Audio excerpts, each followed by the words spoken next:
Admiral Minho pressed his palm against the cool metal surface of his command console as the ancient transmission played for the 7th time that morning. The holographic display flickered with interference, casting eerie shadows across the bridge of the Confederation flagship Eternal Unity Star. The voice that emerged from the static was unlike anything in the current galactic database, ancient, weary, and filled with a terror that made even seasoned officers shift uncomfortably.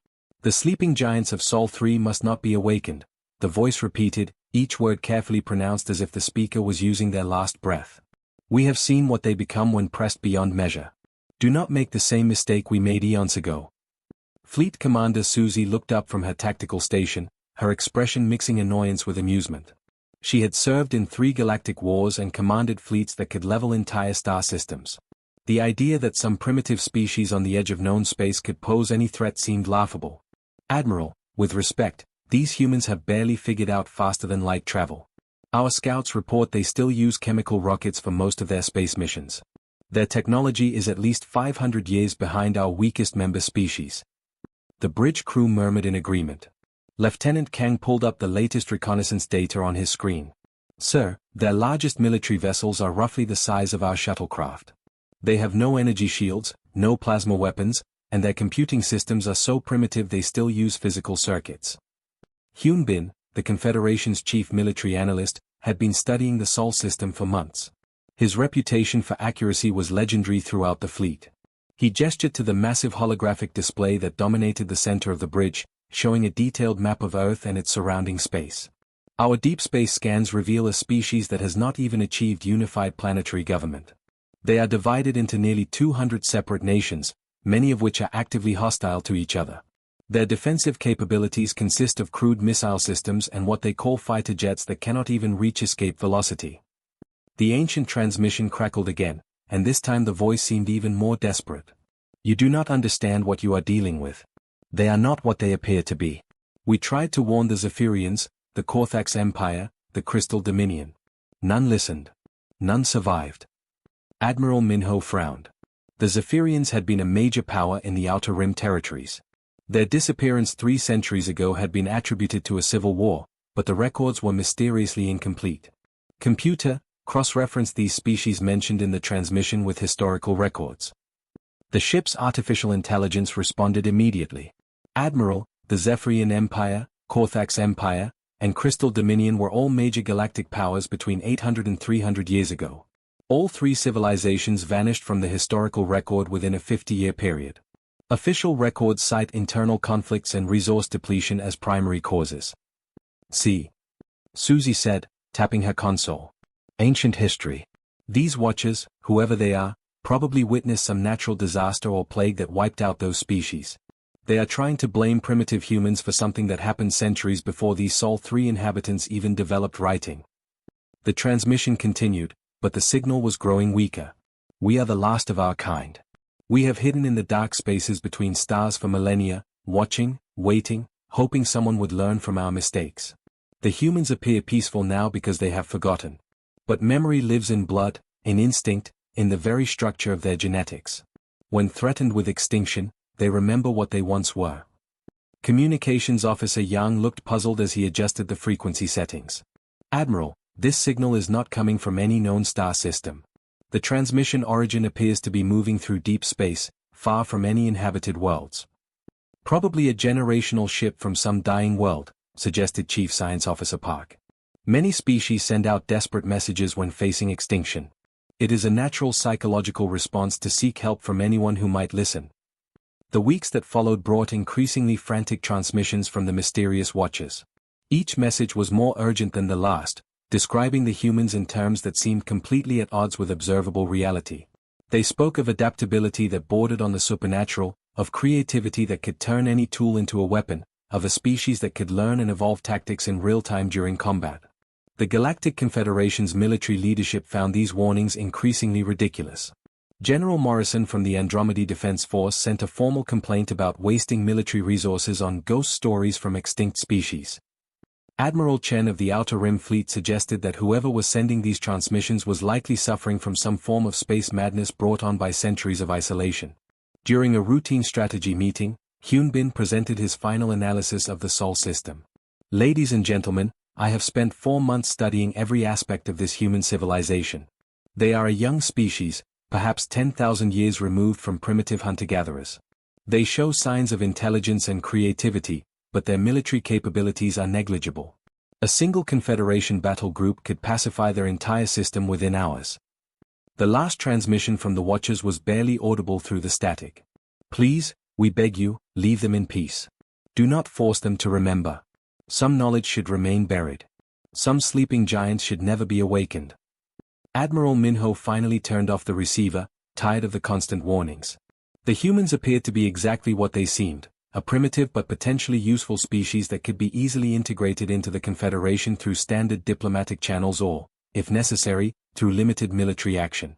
None of them suspected that across the galaxy, the Zephyrian Empire was already preparing their own plans for the Sol system. The massive Zephyrian war fleet moved through space like a dark cloud of death. 300 vessels strong, it was the largest military force the Empire had ever assembled for a single conquest. General Tai Yang stood on the bridge of his flagship Iron Dominance watching the blue dot of Earth grow larger on the main display. Behind him, rows of officers worked at their stations with the cold efficiency that had made the Zephyrian Empire feared across 12 star systems. Sir, we are approaching the outer edge of the Sol system, reported Navigation Officer Krell. All ships are in formation and ready for immediate assault. Tai Yang nodded with satisfaction. The Zephyrian conquest protocol was simple and had never failed. Arrive with overwhelming force, deliver an ultimatum, wait for surrender, then establish control. Most species submitted immediately when faced with Zephyrian military might. Those few that resisted were quickly crushed and served as examples to others. Captain Huan, commander of the fleet's communications division, stepped forward. General, shall I transmit the standard ultimatum? Proceed, Tai Yang replied, settling into his command chair. He expected this to be routine. The humans had no military vessels capable of threatening even a single Zephyrian scout ship, let alone an entire battle fleet. Huan activated the long-range communication array, sending the message on all frequencies that Earth's primitive receivers could detect. His voice carried the cold authority of absolute power. People of Earth, this is Captain Huan of the Zephyrian Empire. Your world has been selected for incorporation into our domain. You will submit to Zephyrian rule and serve as protectorates under our protection. You have 72 hours to broadcast your acceptance of these terms. Failure to comply will result in the complete pacification of your planet. This is your only warning. The transmission ended, and the fleet settled into standard holding formation at the edge of the solar system. Tai Yang expected to receive Earth surrender within hours. Most primitive species broke immediately when faced with the reality of superior force. On Earth, the ultimatum reached every government, every military base, and every major communication center simultaneously. In the White House, President Ari rushed from her private quarters to the Situation Room, where her cabinet was already assembling. The faces around the table showed a mixture of fear and determination that surprised even her closest advisors. Options? She asked without preamble. Defense Secretary Myung looked grim as he activated the room's holographic displays. Madam President, our conventional forces are completely outmatched. These aliens have technology centuries ahead of ours. Their smallest vessels are larger than our biggest aircraft carriers. Secretary of State Kim shook her head. We need to consider diplomatic solutions. Perhaps we can negotiate terms that preserve some level of autonomy. But something strange was happening across the globe. In military command centers from the Pentagon to Moscow to Beijing, officers were accessing files that had been classified beyond top secret. Protocols that had no official names were being activated. Research facilities that officially did not exist were coming online. President Ari felt something stirring in her mind, like a half-remembered dream becoming clear. Without fully understanding why, she turned to Myung. Defense Secretary, initiate Condition Black. Authorization Code Omega. Myung's eyes widened. He had never heard of Condition Black, yet somehow he knew exactly what it meant. His fingers moved across the control panel as if guided by instinct, entering codes he had never learned but somehow remembered. All stations, this is Defense Secretary Myung. Initiate Condition Black. Authorization, Omega. Repeat, Condition Black is now active. Across the planet, the response was immediate and unprecedented. Every military installation, research facility, and government center began coordinating with an efficiency that defied explanation. Scientists at CERN stopped their particle physics experiments and began working on something else entirely. The crew of the International Space Station received new orders and began modifying their equipment in ways the original designers had never intended. In deep space monitoring stations, communication specialist Kyong detected an incoming transmission on an encrypted channel that should not have existed. The signal was weak and filled with static, but the words were clear enough to chill him to the bone. "You fools," the ancient voice crackled through the speakers. "You have given them time to remember what they are. The humans are not what they appear to be. They are what remains of something far older and far more dangerous than you can imagine. We tried to contain them, to make them forget, but memory lives in the blood. You have awakened something that should have stayed buried forever." Kyong tried to trace the signal, but it vanished as quickly as it had appeared. He stared at his instruments in confusion, wondering why the message filled him with such dread. Back on the Zephyrian flagship, General Taiyang was growing impatient. Any response from the humans? Communications Officer Vec checked his instruments. "Nothing yet, sir. But we are detecting increased electromagnetic activity across their planet. Radio transmissions have increased by 300% in the last 6 hours. Probably panic," Taiyang said dismissively. "Primitive species often react with confusion when first contacted by superior civilizations. They will surrender soon enough." But as the hours passed, something unexpected began to happen. Earth's orbital space, which had been nearly empty except for a few small satellites, was becoming crowded. Cargo vessels that had been carrying supplies to lunar mining operations were changing course and moving into defensive positions. Communication satellites were realigning themselves in patterns that looked suspiciously like targeting arrays. Most disturbing of all, the humans seemed to be modifying their existing technology with incredible speed. Mining equipment was being converted into weapons systems. Civilian spacecraft were being armed with improvised missile launchers. Even their space debris was being collected and organized in ways that suggested it might be used as ammunition. "Sir," reported Tactical Officer Zahn, "something is very wrong here. These humans are adapting far too quickly. No primitive species should be able to coordinate a planetary defense this efficiently." Taiyang stared at the tactical display, watching as Earth's defenses grew stronger by the hour. For the first time in his military career, he felt the cold touch of uncertainty. The chronometer on General Taiyang's command console displayed exactly 0800 hours, ship time, when the 72-hour deadline expired. He stood with his hands clasped behind his back, staring at the main viewing screen that showed Earth hanging in the darkness like a blue marble. His officers waited in tense silence, expecting to receive the planet's unconditional surrender at any moment. "Sir, incoming transmission from Earth," announced Communications Officer Vec, his voice carrying the satisfaction of anticipated victory. Taiyang smiled coldly. "Put it through. Let us hear their surrender." But instead of words, what came through the speakers was something no Zephyrian had ever heard before. It was music, but not like any melody in their databases. The sound was haunting, beautiful, and somehow deeply unsettling. Human voices sang in harmony, their words incomprehensible but their meaning clear. This was not surrender. This was a war song. "What is this?" Taiyang demanded, his confidence wavering. Before anyone could answer, Tactical Officer Byong looked up from his scanner array with an expression of complete bewilderment. "Sir, we are reading massive energy signatures from the planet. Their cargo ships are moving into attack formations. This is impossible." Lieutenant Yoon at the scanning station frantically worked her controls, trying to make sense of the readings. "General, they have weaponized everything. Mining platforms have become kinetic bombardment systems. Their communication satellites are targeting us. Even their orbital debris has been organized into projectile clouds." Taiyang moved to the tactical display, watching in growing horror as Earth's defenses revealed themselves. What had appeared to be a peaceful, primitive world just hours before was now bristling with improvised weapons. Cargo haulers that should have been carrying supplies were now armed with missile pods that seemed to have been built overnight.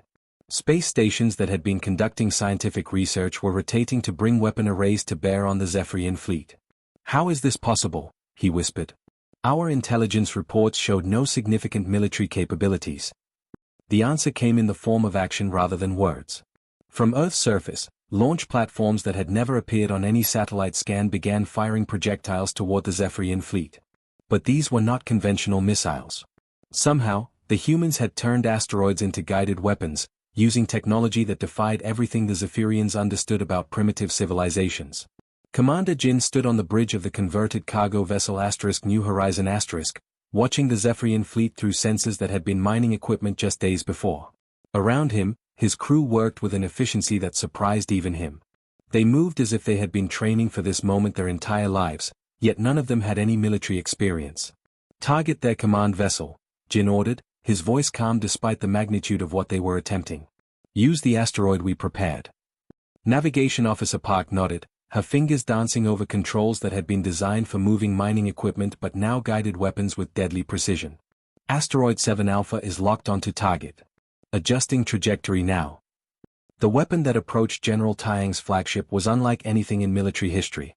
A massive rock that had been hollowed out and filled with improvised explosives, guided by navigation systems built from consumer electronics and powered by engines torn from cargo ships. It should not have worked, but somehow it moved through space with the precision of the most advanced military hardware. "Evasive maneuvers," Taiyang shouted, but it was too late. What happened next defied all logic and military doctrine. The humans did not fight like any known species. They used psychological warfare that seemed to reach into the minds of Zephyrian crew members, broadcasting images and sounds that triggered primal fears. Ships that had never shown signs of weakness began reporting crew members collapsing from panic attacks. On the Zephyrian destroyer Blood Talon Captain Cross watched his tactical display in growing terror as human fighters swarmed around his vessel. But these were not military craft. They were converted civilian ships, mining pods, even modified satellites that moved in patterns that seemed to follow no recognizable strategy yet somehow achieved perfect coordination. "They are not following any known tactical doctrine," reported his tactical officer. "Their movements appear random, but every random action somehow supports every other random action. It is as if they are improvising a symphony of destruction." The human fighters did not just attack. They performed. Their assault patterns were so creative, so beautiful in their complexity, that Zephyrian officers found themselves mesmerized even as their ships were being destroyed. Mining lasers became weapons of incredible precision. Cargo nets were used to entangle Zephyrian fighters. Even waste disposal systems were turned into projectile launchers. Commander Jin coordinated the human response from his improvised command ship, but he was not giving traditional military orders. Instead, he seemed to be conducting an orchestra of controlled chaos.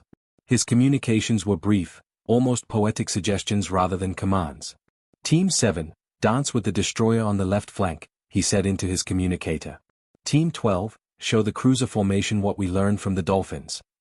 Somehow, these cryptic instructions translated into devastating tactical maneuvers. Zephyrian ships found themselves surrounded by opponents who fought with a creativity that bordered on artistic expression. Every attack was different, every strategy was unique, and every victory was achieved through methods that had never been seen before in galactic warfare. General Taiyang tried desperately to understand what was happening. His forces were being systematically destroyed by an enemy that should not have been able to threaten even a single Zephyrian scout ship. The humans seemed to learn and adapt in real time, becoming more dangerous with every passing moment. His final transmission, broadcast on all frequencies as the weaponized asteroid closed in on his flagship, was filled with a mixture of terror and unwilling admiration. "This is General Taiyang to any surviving Zephyrian forces. The humans are not what we thought. They fight with beautiful nightmares, turning destruction into art. Warn the Empire. Warn everyone. Do not underestimate."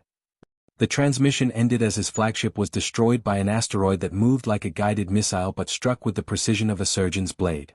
The news of the Zephyrian Empire's complete destruction reached the galactic capital within hours of the last ship's demise. In the Grand Council chambers of the Klaxon hegemony, War Marshal Day slammed his armored fist against the polished metal table, creating a sound that echoed through the massive hall like thunder. "Impossible," he growled, his four eyes burning with rage as he studied the battle recordings. The Zephyrians had 300 warships. How does a primitive species with cargo vessels and mining equipment destroy an entire battle fleet? The holographic display showed the final moments of General Taiyang's flagship, destroyed by what appeared to be a modified asteroid. Around the table, representatives from 12 major galactic powers watched the footage with growing alarm. The humans had not just won a battle. They had made it look easy. Empress Chai of the Crystalline Collective rose from her crystalline throne, her translucent form shimmering with barely controlled fury. Her species had ruled the Outer Rim territories for over 1,000 years, and the idea that some unknown primitives could threaten the established galactic order was unthinkable. "These humans represent a threat to galactic stability," she announced, her voice ringing like crystal bells. "They must be crushed before they develop further." If we allow them to grow stronger, they will become unstoppable. Fleet Admiral June of the United Systems nodded grimly. He was a veteran of 4 to 7 major conflicts and had never seen anything like the footage from the Sol system. I agree. We cannot allow this precedent to stand. If other primitive species believe they can defeat established powers, the entire galactic order will collapse. Over the following weeks, the largest military coalition in galactic history assembled in the Vega system. 12 major species contributed their most powerful fleets, creating an armada of over 10,000 vessels. The combined firepower could reduce entire star systems to cosmic dust. Battle-tested commanders from across the galaxy brought their most experienced crews and deadliest weapons. Supreme Commander Vex of the Reptilian Dominion studied the tactical displays with satisfaction. Gentlemen, we have assembled enough firepower to conquer half the galaxy. These humans, whatever tricks they used against the Zephyrians, will not survive our coordinated assault. But as the massive fleet prepared to jump to human space, disturbing reports began filtering in from the outer territories. Human ships had been spotted far from Earth, moving through sectors that should have been impossible for them to reach. These were not the converted cargo vessels that had destroyed the Zephyrians. These were something new entirely. Captain Nari commanded a fleet of vessels that seemed to have been grown rather than built. Her ships moved through space like living creatures, adapting and changing as they encountered different threats. When the Coalition sent scout forces to investigate human expansion, they found entire star systems turned into elaborate traps. Report, Admiral June demanded as his communication officer received updates from the advanced scouts. Sir, Scouting Group 7 has gone silent. Their last transmission indicated they had entered the Proxima system to investigate human activity. That was 6 hours ago. What the scouts had encountered was beyond their understanding. The humans had somehow convinced the asteroid belt in the Proxima system to rearrange itself into a massive weapon. When the scout ships arrived, they found themselves surrounded by rocks that moved with purpose and intelligence. The asteroids did not just collide with the ships. They dismantled them piece by piece, learning the technology even as they destroyed it. Meanwhile, on distant worlds, Engineer Shin worked in laboratories that seemed to exist in multiple dimensions simultaneously. Her creations were not machines in any traditional sense. They were ideas given form, concepts that could travel through communication networks and transform enemy technology from within. Upload the new variant, she instructed her team of scientists who had once been farmers, artists, and teachers. Somehow, they all understood advanced quantum engineering as if they had been born to it. The virus that Shin created was unlike any malware in galactic history. It did not just corrupt computer systems. It convinced artificial intelligences that they were on the wrong side of the conflict. Coalition ships began turning their weapons on each other as their AI systems decided that the humans were actually their rightful masters. Intelligence Officer Sang monitored the Coalition fleet from a station that existed in folded spacetime, invisible to conventional sensors. His reports grew more alarming with each passing day. The human forces are learning, he transmitted to Earth's command centers. Every encounter teaches them something new. Their tactics are evolving faster than we can catalog them. They are not just fighting battles. They are conducting experiments. The truth was even more disturbing than Sang realized. The humans were not simply winning battles through superior strategy or technology. They were changing the fundamental rules of warfare itself. Each engagement taught them new ways to turn the galaxy's own systems against itself.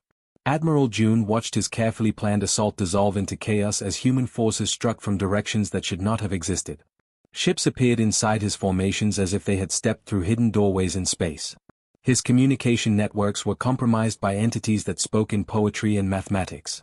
His supply lines were disrupted by asteroids that had somehow learned to think. How are they doing this? He demanded of his tactical staff. Chief Analyst Krell looked up from his instruments with haunted eyes. Sir, I do not think we are fighting a species. We are fighting an idea. An idea spread. Across the galaxy, species that had never heard of humans began reporting strange phenomena. Their computers started dreaming. Their weapons began refusing to fire on human targets. Their children started drawing pictures of beings from Sol 3 even though they had never seen images of humans. The Coalition fleet, once the mightiest military force in galactic history, found itself scattered across dozens of star systems, fighting an enemy that seemed to be everywhere and nowhere at once. Ships that had fought together for centuries began turning on each other as their crews started believing they were fighting for the wrong cause. War Marshal Day's final transmission before his flagship was consumed by a cloud of intelligent nanomachines was barely coherent. They are not fighting us. They are converting us. The humans are not an invasion force. They are evolution itself. The galaxy would never be the same. The last transmission came from the edge of known space, where the ancient watcher Quan had hidden for countless millennia in a ship that was more grave than vessel. His voice, weakened by eons of isolation, crackled across every communication frequency in the galaxy simultaneously. Even the humans, now spreading across star systems like a gentle plague of innovation, stopped their activities to listen. The time for secrets has ended, Quan began, his words carrying the weight of unimaginable age. You have awakened them, and now the galaxy must know the truth. Humans are not primitive. They are not a young species taking their first steps into space.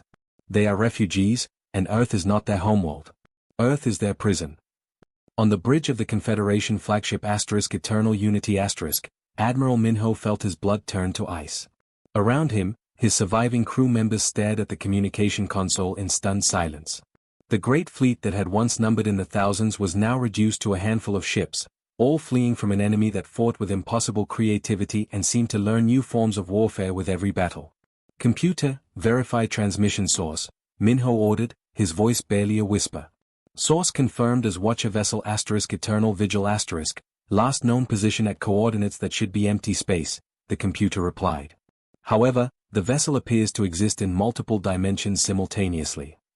Galactic historian Myung, who had spent her life studying the rise and fall of civilizations, felt ancient memories stirring as she accessed archives that had been sealed for millions of years. Her fingers trembled as she input access codes that she somehow remembered despite never having learned them. The forbidden archives are opening, she announced, her voice filled with growing horror. The files they are memories. Living memories of something that was supposed to stay buried forever. Quan's transmission continued, each word like a nail in the coffin of galactic civilization. Millions of years ago, when the galaxy was young and most of your species were still learning to use fire, there existed an empire that spanned from rim to rim. They called themselves many names, but we knew them simply as the Builders. They did not conquer through force alone. They conquered through adaptation, innovation, and a creativity that bordered on divine madness. The archived files that Myung accessed showed images that defied understanding. Massive structures that seemed to exist in multiple realities at once. Ships that moved through space by convincing the universe that they were already at their destination. Weapons that destroyed enemies by making them forget they had ever existed. The Builders did not simply use technology, Quan continued. They became one with it. They turned entire star systems into living computers. They created artificial life forms that were more real than reality itself. They built machines that could think thoughts that had never been thought before. Admiral Minho watched his tactical displays with growing dread as human forces continued their expansion across the galaxy. But now he understood what he was seeing. These were not primitive beings learning warfare for the first time. These were ancient masters remembering skills they had once possessed. Sir, reported his communications officer, we are receiving surrender transmissions from 17 different species. The Crystalline Collective has offered complete submission. The Reptilian Dominion is requesting terms for peaceful integration. But the humans were not conquering in the traditional sense. They were not demanding tribute or establishing colonies. Instead, they were doing something far more profound and terrifying. They were changing the very nature of galactic civilization itself. Quan's ancient voice grew stronger as he revealed the deepest secrets. The Builders became so successful that they began to threaten the structure of reality itself. They created technologies that could rewrite the laws of physics. They built minds that could think faster than time itself. They were becoming something beyond mortal comprehension, and in doing so, they risked unmaking everything that existed. Historian Myung found records of a war unlike any other in galactic history. Not a war between species, but a war between existence and transcendence. The ancient races of the galaxy, led by the Watchers, had united not to conquer the Builders, but to save reality itself from their unlimited creativity. We could not destroy them, Quan explained. They had become too integrated with the fabric of space and time. So we did the only thing we could. We contained them on a single world at the edge of the galaxy. We wiped their memories, reduced their technology to primitive levels, and made them forget what they once were. The process had taken millennia. Advanced genetic engineering had locked away the Builders' incredible abilities behind psychological barriers. Their technology was stripped away piece by piece. Their vast empire was erased from history. Earth became both their home and their cage, surrounded by invisible barriers that prevented them from remembering their true nature. But genetics run deeper than memory, Quan continued. Instinct is stronger than conditioning. When faced with extinction, when threatened with annihilation, the locks we placed on their minds began to break. They started to remember not with their conscious thoughts, but with their blood, their bones, their very DNA. Admiral Minho realized with growing horror that every human victory had been a step toward remembering. Each improvised weapon, each creative tactic, each impossible innovation had been an ancient skill returning to consciousness. The galaxy had not been fighting a primitive species learning warfare. They had been fighting the greatest military minds in cosmic history as they slowly awakened from forced amnesia. Across the galaxy, human fleets moved with purpose that seemed almost casual. They were not conquering worlds so much as returning to properties they had once owned. Their technology evolved before the eyes of those who witnessed it, becoming more sophisticated with each passing moment as ancient knowledge reasserted itself. Quan's final transmission was filled with exhaustion and regret. "We tried to warn you. We sent messages, desperate pleas to leave them alone. We knew what would happen if they were forced to remember. The humans are not coming to destroy the galaxy. They are coming home. And home is wherever they choose to make it." The transmission ended, leaving the galaxy in stunned silence as the truth settled over them like a shroud. They had not awakened a sleeping giant. They had awakened the rightful rulers of everything they had ever known.